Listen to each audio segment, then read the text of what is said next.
Assalamualaikum warahmatullahi wabarakatuh. Perkenalkan, nama saya Rulian Saputra Ikasat dengan NIM 22142404 dari kelas D, jurusan Ilmu Hukum Kemasyarakatan Prodi PPKN. Baik, pada kesempatan kali ini saya akan menyampaikan materi mengenai ilmu negara sebagai dari tugas mata kuliah yang diberikan oleh dosen yang saya sebut nama beliau Bapak Dr. Roni Lukum SPD MSc. Dalam video ini saya akan membahas apa itu ilmu negara. Ilmu negara adalah cabang ilmu sosial yang mempelajari asal mula, makna, tujuan, bentuk, struktur, serta fungsi negara. Ilmu ini muncul karena manusia selalu hidup dalam sebuah organisasi sosial yang semakin kompleks sehingga akhirnya membentuk institusi bernama negara. Ilmu negara berbeda dengan ilmu politik, lebih fokus pada kekuasaan, atau ilmu hukum yang fokus pada aturan. Ilmu negara melihat negara secara menyeluruh, mulai dari sejarah, sifat, legitimasi, sistem pemerintahan, hingga hubungan antara rakyat dengan pemerintah. Ilmu ini penting dipelajari karena negara mengatur hampir seluruh aspek kehidupan masyarakat. Pemahaman yang baik membuat kita lebih sadar akan hak dan kewajiban. Kita mampu menilai apakah sebuah pemerintahan berjalan demokratis atau tidak. Kita dapat memahami kedudukan Indonesia dalam sistem internasional. Yang kedua itu unsur-unsur pembentuk negara. Negara dapat berdiri jika memiliki unsur-unsur tertentu. Dalam ilmu ketenegaraan, unsur ini biasanya terbagi menjadi seperti rakyat, wilayah, pemerintahan berdaulat, pengakuan dari negara lain. Mari kita bahas satu persatu secara mendalam. Poin yang pertama itu seperti rakyat. Rakyat adalah inti dari negara. Tanpa rakyat, negara tidak mungkin ada. Rakyat bukan sekedar sekumpulan manusia yang tinggal di suatu tempat, tetapi masyarakat yang memiliki kesadaran dan ikatan sebagai satu bangsa. Dalam kajian ilmu negara, rakyat terdiri dari warga negara, yaitu mereka yang memiliki hak dan kewajiban penuh terhadap negara. Penduduk asing, yaitu orang yang tinggal dalam wilayah negara tetapi tidak memiliki status warga. Keberadaan rakyat juga mencerminkan identitas politik dan sosial, seperti budaya, bahasa, nilai moral, serta semangat kebangsaan. Contohnya itu seperti masyarakat suku Baduy di Banten memiliki sistem adat yang sangat kuat dan berbeda, tetapi merupakan bagian dari rakyat Indonesia. Tanpa rakyat, negara tidak hanya kehilangan penduduk, tetapi juga kehilangan identitas dan legitimasi. Poin yang kedua itu wilayah. Wilayah adalah tempat di mana pemerintah menjalankan kekuasaan. Wilayah negara terdiri dari daratan, teritorial dan udara, wilayah eksteritorial seperti kedutaan besar. Hubungan manusia dengan wilayah sangat penting karena wilayah mencerminkan kedaulatan negara. Wilayah menjadi ruang berlakunya hukum. Wilayah menjadi sumber ekonomi, politik, dan pertahanan. Contohnya itu seperti Indonesia sebagai negara kepulauan memiliki lebih dari 2/3 wilayah berupa laut. Prinsip ini diakui secara internasional melalui UNCLOS atau United Nations Convention of the Law of the Sea. Namun, wilayah negara kadang menimbulkan sengketa, misalnya seperti sengketa Laut Cina Selatan, sengketa perbatasan Indonesia dan Malaysia di Ambalat. Sengketa ini menunjukkan bahwa batas wilayah adalah hal yang sangat strategis dan sensitif. Poin selanjutnya, pemerintahan berdaulat. Pemerintahan adalah lembaga yang menjalankan kekuasaan tertinggi dalam negara. Pemerintahan harus memiliki kedaulatan, yaitu kekuasaan untuk membuat hukum, menetapkan kebijakan, menjalankan pemerintahan, melindungi rakyat, menjamin ketertiban internal, dan kedaulatan terbagi menjadi seperti internal, yaitu kekuasaan pemerintah ke dalam, sedangkan eksternal yaitu kemampuan menjalin hubungan internasional tanpa tekanan dari negara lain. Contohnya itu seperti pemerintah Indonesia berhak membuat undang-undang, menentukan pajak, menjalankan kebijakan luar negeri. Semua itu dilakukan tanpa harus meminta izin dari negara lain. Pemerintahan tanpa kedaulatan akan menjadi boneka politik, seperti banyak negara protektorat pada masa kolonial. Poin selanjutnya itu pengakuan dari negara lain. Unsur terakhir adalah pengakuan dari negara lain yang dibagi menjadi seperti deklaratif.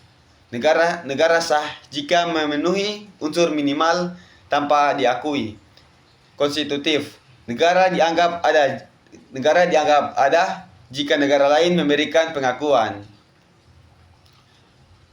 Pengakuan bisa bersifat de facto, yaitu pengakuan berdasarkan kenyataan. De jure, yaitu pengakuan penuh berdasarkan hukum internasional. Contohnya itu seperti Kosovo mendeklarasikan kemerdekaan tahun 2008, namun belum semua negara mengakuinya. Secara jure, artinya status kenegaraannya belum sepenuhnya diterima dalam sistem global. Yang ketiga, teori asal mula negara. Dalam sejarah, banyak teori muncul untuk menjelaskan bagaimana negara terbentuk.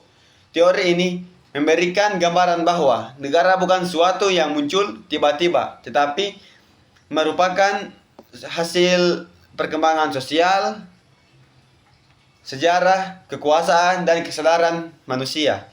Teori tersebut antara lain itu seperti teori ketuhanan, teori kekerasan, teori almiah, dan teori kontak sosial.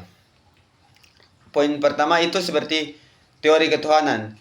Teori ketuhanan ini menyatakan bahwa negara karena kehendak Tuhan. Raja atau penguasa dianggap pemerintah atas dasar mendadak ilahi. Oleh sebab itu rakyat harus patuh dan dianggap sebagai bagian dari takdir Tuhan. Contohnya itu seperti Raja Mesir kuno, dianggap sebagai keturunan dewa Ra. Pemerintahannya tidak boleh diganggu, gugat karena dianggap suci. Teori ini berkembang kuat di kerajaan Mesir, peradaban Mesopotamia, kerajaan Jepang kuno, dan kerajaan Eropa abad pertengahan. Poin selanjutnya, teori kekerasan. Teori ini menyatakan bahwa negara terbentuk akibat penaklukan kelompok kuat atas kelompok lemah. Negara lahir dari dominasi, bukan kesepakatan. Contoh nyatanya itu seperti penjajahan bangsa Eropa di Afrika dan Asia. Pemaksaan kekuasaan atas wilayah dan sumber daya. Dalam teori ini, legitimasi bukan berasal dari kesepakatan rakyat, tetapi dari kekuatan militer. Poin selanjutnya itu teori almiah. Manusia adalah makhluk sosial yang secara alami membutuhkan organisasi sosial yang memenuhi kebutuhan hidup bersama. Dari keluarga berkembang menjadi dusun, suku, kota, hingga negara. Teori ini dikembangkan oleh Aristoteles yang mengatakan bahwa negara adalah bentuk tertinggi di kehidupan bersama manusia. Tujuan negara menurut teori ini adalah mencapai kehidupan yang baik. mencapai kehidupan yang baik, mengatur masyarakat agar harmonis. Poin selanjutnya itu teori kontrak sosial. Negara terbentuk karena masyarakat sepakat menyerahkan sebagian kebebasan mereka kepada penguasa demi keamanan dan ketertiban. Tokoh-tokoh penting seperti Thomas Hobbes, negara dibutuhkan untuk mencegah kekacauan, seperti manusia adalah serigala bagi manusia lainnya. Sedangkan menurut Jocklet, negara harus menjamin hak-hak alami hidup, hak-hak alami seperti hidup, kebebasan, dan kepemilikan. Rousseau, pemerintahan harus tunduk pada kehendak umum atau general will, yaitu suara rakyat sebagai pemegang kedaulatan sejati. Teori ini menjadi dasar utama demokrasi modern. Poin keempat itu bentuk-bentuk negara. Secara umum, bentuk negara dibagi menjadi seperti negara kesatuan atau unitaris. Kemudian negara federasi, konfederasi. Poin selanjutnya itu negara kesatuan atau unitaris. Dalam negara kesatuan, kekuasaan tertinggi berada di pemerintahan pusat. Daerah diberi kewenangan, tetapi hakikatnya kekuasaan tetap di pusat.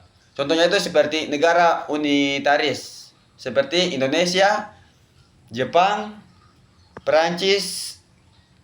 Kelebihannya itu seperti kebijakan lebih disergam, stabilitas pemerintahan lebih terjamin, mudah dikendalikan. Kekurangannya itu seperti jika terlalu sentralistik, daerah merasa dimarginalkan. Indonesia sejak reformasi mengalami desentralisasi, sehingga daerah memiliki otonomi yang lebih luas. Yang selanjutnya itu negara federasi. Negara federasi adalah bentuk negara di mana kekuasaan dibagi antara pemerintah pusat, dan negara bagian. Bagian kekuasaan biasanya tertulis dalam konstitusi. Seperti contohnya itu seperti negara federasi. Negara federasi itu seperti Amerika Serikat, Australia, Jerman. Dalam federasi, pemerintah pusat mengatur pertahanan, hubungan luar negeri, dan moneter. Negara bagian mengatur pendidikan, kesehatan, hingga hukum internal. Kelebihannya, daerah punya otonomi besar. Kebijakan lebih sesuai kebutuhan tiap wilayah. Kekurangannya itu seperti koordinasi antar negara. Bagian bisa lebih sulit. Poin selanjutnya itu seperti konfederasi adalah persikatan negara-negara berdaulat yang bekerja sama berdasarkan perjanjian internasional. Negara anggota tetap berhak keluar kapan saja. Contohnya itu seperti Swiss sebelum menjadi federasi. Uni Eropa atau memiliki sejumlah ciri konfederatif. Konfederasi biasanya lemah secara pusat karena kewenangan tetap berada di negara anggota. Poin kelima itu teori-teori kedaulatan. Kedaulatan adalah kekuasaan tertinggi dalam negeri. Konsep kedaulatan sangat penting karena menentukan siapa yang paling berkuasa, menentukan sumber legitimasi pemerintahan, menentukan hubungan antara pemerintah dan rakyat. Terdapat 3 teori utama, seperti kedaulatan rakyat, kedaulatan hukum, kedaulatan negara, dan poin selanjutnya kedaulatan rakyat. Teori ini menegaskan bahwa kekuasaan tertinggi berada di tangan rakyat. Kedaulatan rakyat merupakan dasar dari demokrasi modern. Bentuk-bentuk penerapannya itu seperti pemilu, referendum, keterlibatan masyarakat dalam perumusan kebijakan, kebebasan berpendapat. Implikasi besar rakyat dapat mengganti pemerintah yang tidak amanah melalui mekanisme demokratis. Indonesia mengadopsi prinsip-prinsip Ini misalnya seperti pemilihan presiden langsung, keberadaan DPR sebagai wakil rakyat, hak protes, kritik, dan aspirasi. Yang poin selanjutnya, kedaulatan hukum. Teori ini menyatakan bahwa negara harus diatur oleh hukum, bukan oleh penguasa semena-mena. Artinya, hukum berada di atas semua orang. Semua tindakan pejabat harus sesuai hukum. Pelanggaran hukum dapat diproses tanpa pandang bulu. Teori ini mendukung prinsip-prinsip rule of law. Penerapan termasuk lembaga peradilan independen, judicial review, persamaan di depan hukum. Tanpa kedaulatan hukum, negara mudah jatuh dalam tirani. Poin selanjutnya itu kedaulatan negara. Kedaulatan negara adalah hak negara untuk mengurus dirinya sendiri tanpa campur tangan pihak luar. Implikasinya itu seperti negara menentukan sistem politik, ekonomi, dan sosialnya sendiri. Negara lain tidak boleh mencampuri urusan domestik. Namun ada pengecualian dalam kasus pelanggaran HAM berat, genosida, krisis kemanusiaan global. Poin selanjutnya itu relevansi ilmu negara dalam konteks Indonesia modern. Menguasai konsep ilmu negara bukan hanya memahami teori, tetapi menerapkan dalam kehidupan nyata. Di Indonesia, ilmu negara relevan untuk, seperti yang pertama itu, memahami sistem demokrasi. Rakyat sebagai pemegang kedaulatan harus sadar dan hak kewajiban, aktivitas berpartisipasi. Tidak bersikap aptis terhadap pemerintahan. Poin yang kedua itu menilai kebijakan pemerintah. Jika pemerintah melanggar hukum, rakyat memiliki dasar ilmiah untuk menuntut perbaikan. Poin yang selanjutnya itu memahami dinamika geopolitik. Masalahnya seperti sengketa perbatasan, intervensi internasional, perdagangan global. Semua memiliki akar pada konsep kedaulatan dan wilayah negara. Poin selanjutnya itu menumbuhkan kesadaran kebangsaan. Pemahaman teori negara memperkuat seperti rasa cinta tanah air, kesadaran identitas nasional, komitmen menjaga negara dari ancaman internal maupun eksternal.